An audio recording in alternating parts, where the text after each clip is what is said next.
Assalamu alaikum everyone. This is Mashafir Rahman Fahim. Welcome back to another video.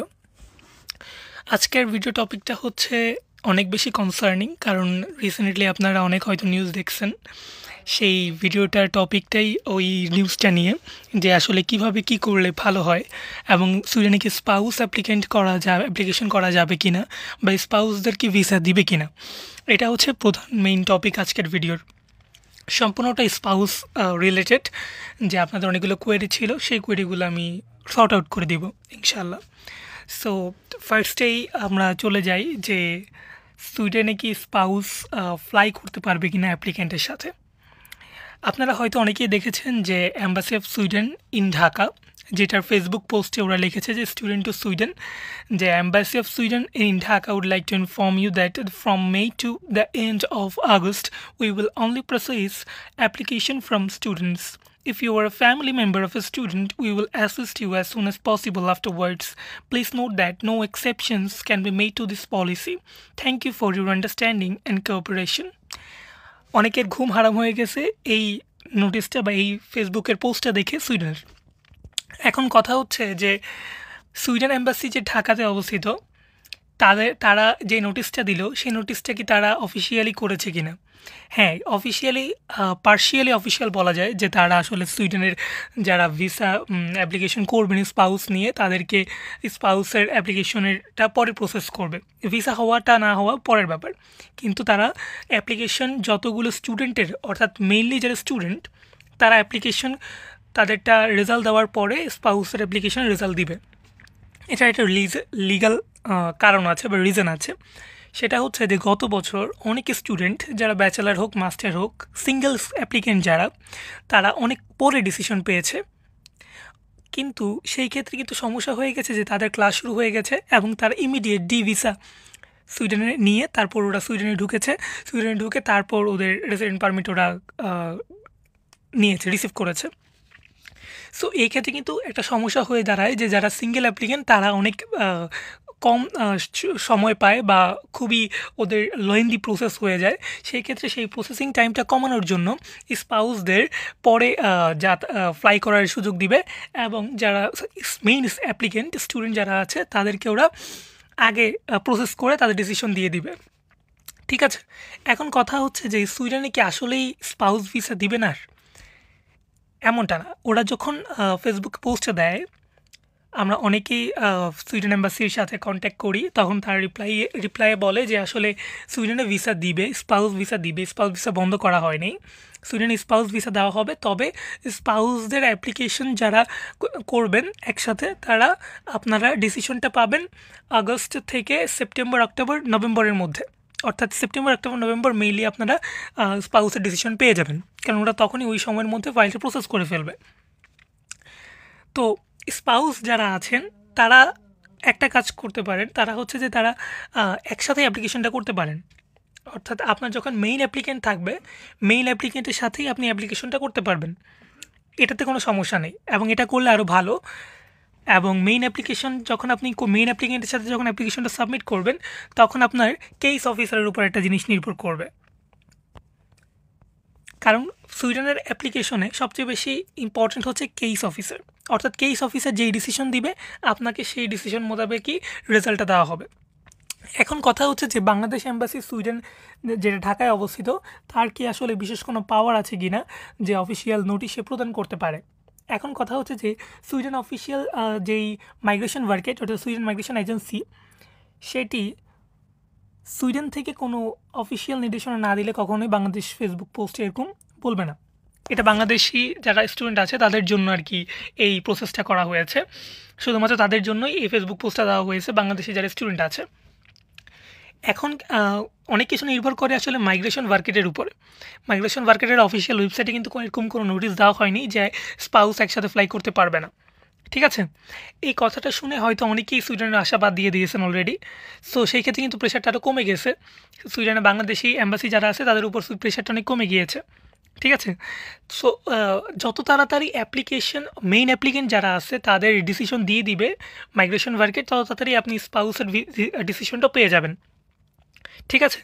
এখন আপনাদের main target হওয়া উচিত যে আসলে সুইডেন যারা বাংলাদেশে এম্বাসি যেটা আছে সেটার আসলে কোনো পাওয়ারই নেই যে আপনাকে পরে ডাকবে, আপনাকে পরে কল করবে। সম্পূর্ণটা নির্ভর করছে যে সুইডেন মাইগ্রেশন এজেন্সি অর্থাৎ সুইডেন মাইগ্রেশন ওয়ার্কেটের উপরে, যে তারা আসলে আপনাকে আপনার সাথেই আপনার মেইন অ্যাপ্লিকেন্টের সাথে স্পাউসকে ডাকবে কি ডাকবে না।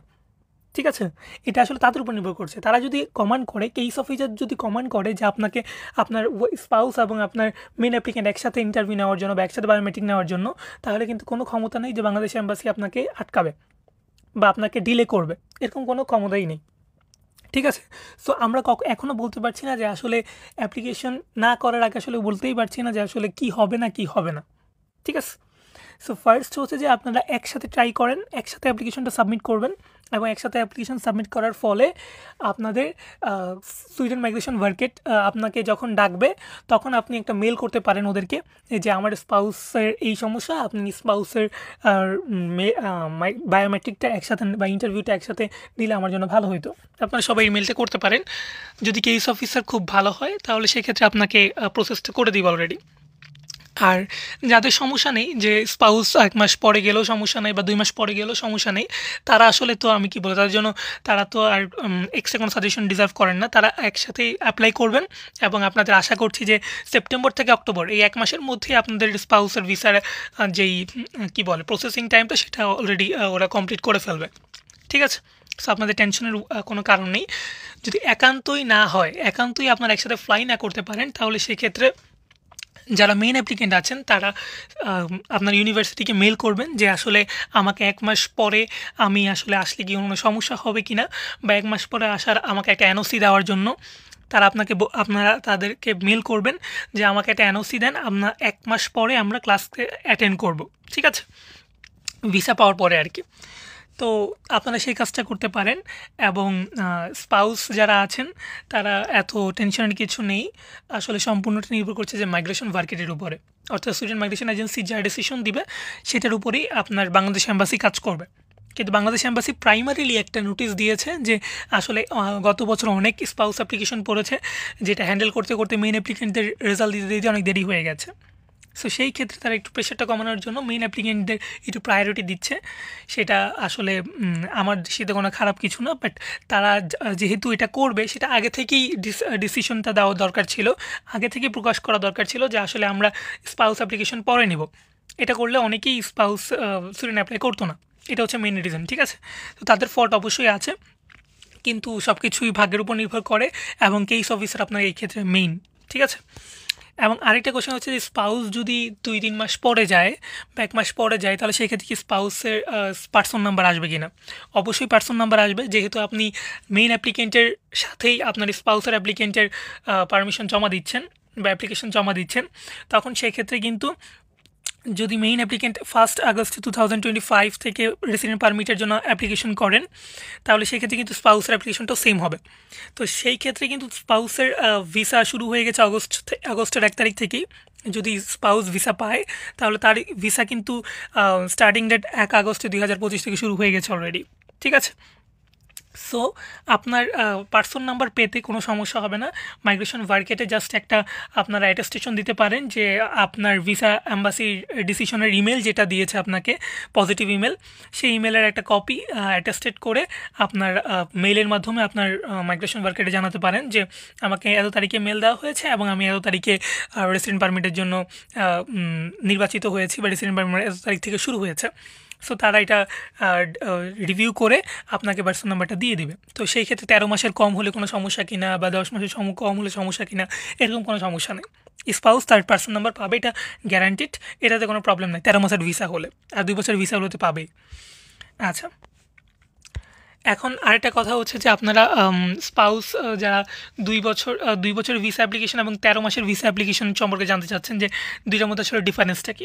আসলে কোনো ডিফারেন্স নেই। গত বছর থেকে ২ বছরের ভিসা অ্যাপ্লিকেশন কিছু কিছু ইউনিভার্সিটিতে প্রথম স্টার্ট করা হয়, যে প্রথম স্টার্ট করা হয় ২ বছরের ভিসা অ্যাপ্লিকেশন একসাথে করতে পারবেন কিছু কিছু ইউনিভার্সিটি, এবং ইউনিভার্সিটি লিস্টটা ওয়েবসাইটে দেওয়া আছে।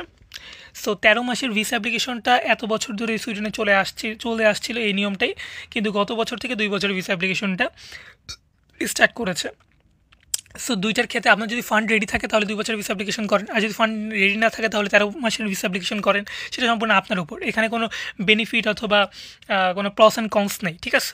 সবকিছুর রুলস নরমাল, কোনো সমস্যা নেই। আচ্ছা, তো স্পাউস একসাথে ফ্লাই করতে পারবেন যদি আপনার লাক থাকে এবং আপনার কেস অফ ভিসা যদি ভালো হয়। ঠিক আছে? সম্পূর্ণটা নির্ভর করছে যে সুইডেন মাইগ্রেশন মার্কেট কী ডিসিশন দেয় আপনাদেরকে। সেটার উপর নির্ভর করবে যে স্পাউস হলে ফ্লাই করতে পারবে কিনা একসাথে। এবং যাদের বাচ্চা আছে তারা অবশ্যই একটু কনসার্নিং ব্যাপার। বাট আপনারা যদি ম্যানেজ করতে পারেন তাহলে সেক্ষেত্রে আশা করি যে ১ মাস থেকে ১.৫ মাসের মধ্যে আপনারা ফ্লাই করতে পারবেন ইনশাআল্লাহ। যদি ওরা কোনো ডিলে না করে কোনো কিছুতে। ঠিক আছে? এবং আপনাদের সবগুলো ডকুমেন্ট ঠিক রাখবেন। যারা স্পাউস অ্যাপ্লিকেশন করছেন তাদের ম্যারেজ সার্টিফিকেট, নিকাহনামা সার্টিফিকেট সবগুলো অ্যাটেস্টেশন করাবেন, নোটারি করাবেন এবং ইংলিশে করবেন। সব কিছু করার পরে আপনারা ভিসা অ্যাপ্লিকেশনটা করবেন। ঠিক আছে? সো ভিসা অ্যাপ্লিকেশনটা করার জন্য আমি আপনাদেরকে হেল্প করতে পারবো। আমার একটা সার্ভিস চালু আছে, সেটা হচ্ছে মেন্টরশিপ সার্ভিস। ৯,০০০ টাকা ফি এবং আপনাকে ফুল সাপোর্ট দেওয়া হবে। কীভাবে ভিসা অ্যাপ্লিকেশন করবেন, সাবমিট করবেন, ফুল গাইডলাইন দেওয়া হবে আপনাকে। এবং যে কোনো সমস্যাতে আপনি আমাকে পাবেন 24 আওয়ার্স, নো প্রবলেম। যে কোনো সমস্যা জিজ্ঞেস করবেন, আমি সাথে সাথে অ্যান্সার করতে চেষ্টা করব। সো আপনারা ভালো থাকেন এবং পরবর্তী ভিডিওতে কী জানতে চান, ব্যাঙ্ক স্টেটমেন্ট নিয়ে কোন স্পেসিফিক জিনিসগুলো জানতে চান সেগুলো আমাকে জানান কমেন্টে। এবং আমি অনেকগুলো কমেন্ট পেয়েছি যে ব্যাঙ্ক স্টেটমেন্ট নিয়ে সমস্যা। পরবর্তী ভিডিওতে আমি সেটা আলোচনা করবো ইনশাআল্লাহ এবং খুব তাড়াতাড়ি ভিডিওটা আসবে। সো আপনারা ট্রাই করেন একসাথে ভিসা অ্যাপ্লিকেশন করতে। আর এত টেনশন করে কোনো লাভ নেই। আপনার যেটা হওয়ার সেটা হবেই। সো একটা রিস্ক নিয়ে দেখেন এবং সব কিছু নির্ভর করছে মাইগ্রেশন মার্কেটের উপরে। সো আজকে এই পর্যন্তই থাকুক। আল্লাহ হাফেজ, আসসালামু আলাইকুম।